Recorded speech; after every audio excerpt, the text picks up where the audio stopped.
Hello મિત્રો, કેમ છો તમે બધા? આઈ હોપ તમે બધા મજામાં હશો.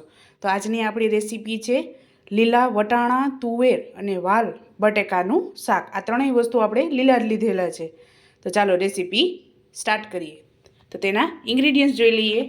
તો અહીંયા 3 નંગ બાફેલા બટેકા લીધેલા છે. અહીંયા વટાણા, વાલ અને તુવેર, તેને મેં મીઠું નાખી અને આ બટેકા સાથે જ મેં એને બાફી લીધા છે. 1 નંગ ડુંગળીની પ્યુરી, 1 નંગ ટમેટાની પ્યુરી, કોથમરી, આદુ, મરચાં અને લસણને મેં વાટી લીધા છે.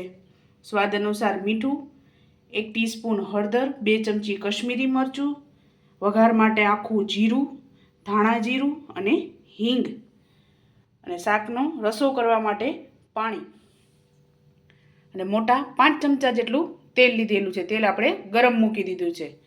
તો ચાલો રેસીપી સ્ટાર્ટ કરીએ.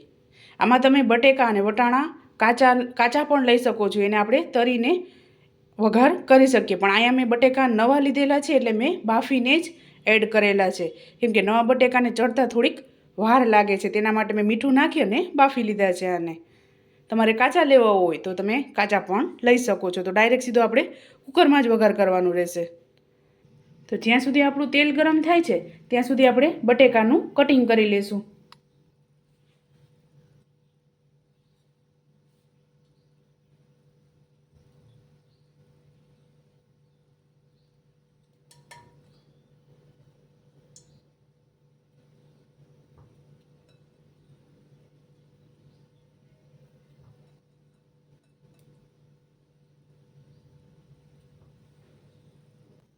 તો આપણું તેલ ગરમ થઈ ગયું છે.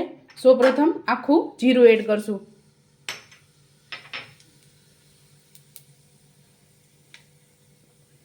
આમાં તમારે આખા ગરમ મસાલાનો પણ યુઝ કરી શકો છો. ત્યારબાદ હિંગ એડ કરી દેશું.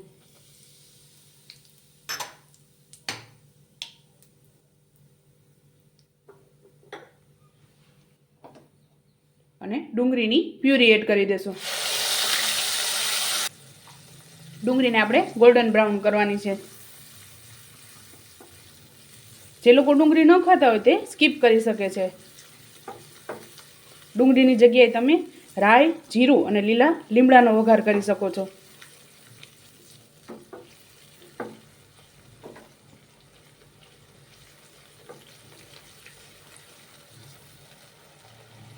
આપણી ડુંગળી ગોલ્ડન બ્રાઉન થઈ ગઈ છે. તેમાં આદુ, લસણ અને 1 તીખું મરચું મેં એડ કરેલું હતું.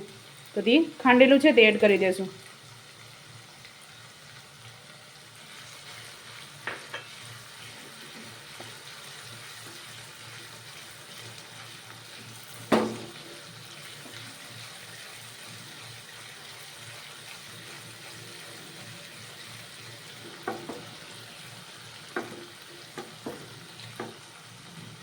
ત્યારબાદ 1 ટીસ્પૂન હળદર, સ્વાદ અનુસાર મીઠું એડ કરીશું.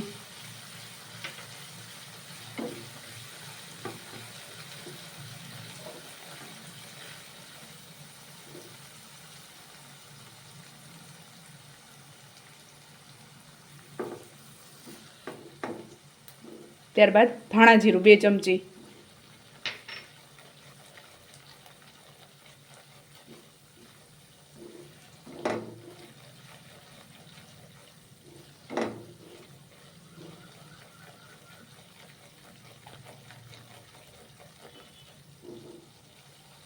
ત્યારબાદ કશ્મીરી મરચું એડ કરી દેશું.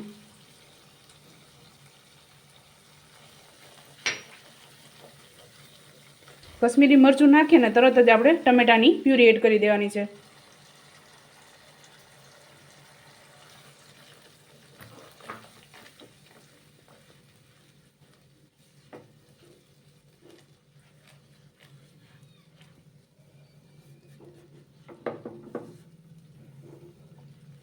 બે મિનિટ પાકવા દેશું. તો આપણે 2 મિનિટ જેવું થયું છે અને ગ્રેવીમાંથી તેલ છૂટું પડી ગયું છે. તો આપણે પાણી એડ કરી દઈશું. આપણે અડધો ગ્લાસ પાણી એડ કરીશું.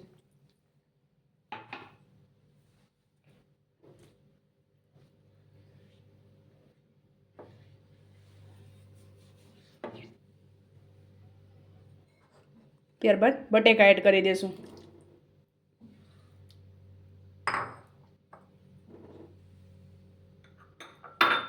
વટાણા, તુવેર અને લીલા ચોરા એડ કરી દઈશું.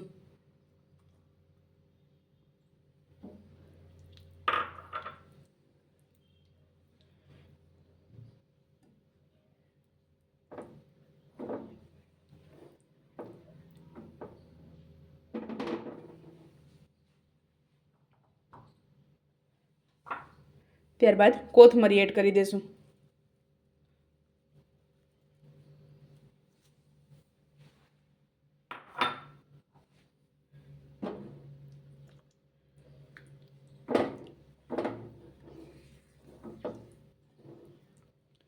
બે મિનિટ શાકને ઉકળવા દઈશું. ત્યારબાદ સર્વ કરીશું.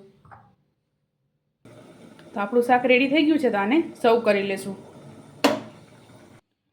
તો ચાલો મિત્રો, આપણું શાક રેડી છે. તમે પણ આ જ રીતે બનાવજો અને મને યાદ કરજો. મારો વિડીયો પસંદ આવ્યો હોય તો તેને લાઇક, શેર અને સબસ્ક્રાઈબ કરવાનું ભૂલતા નહીં.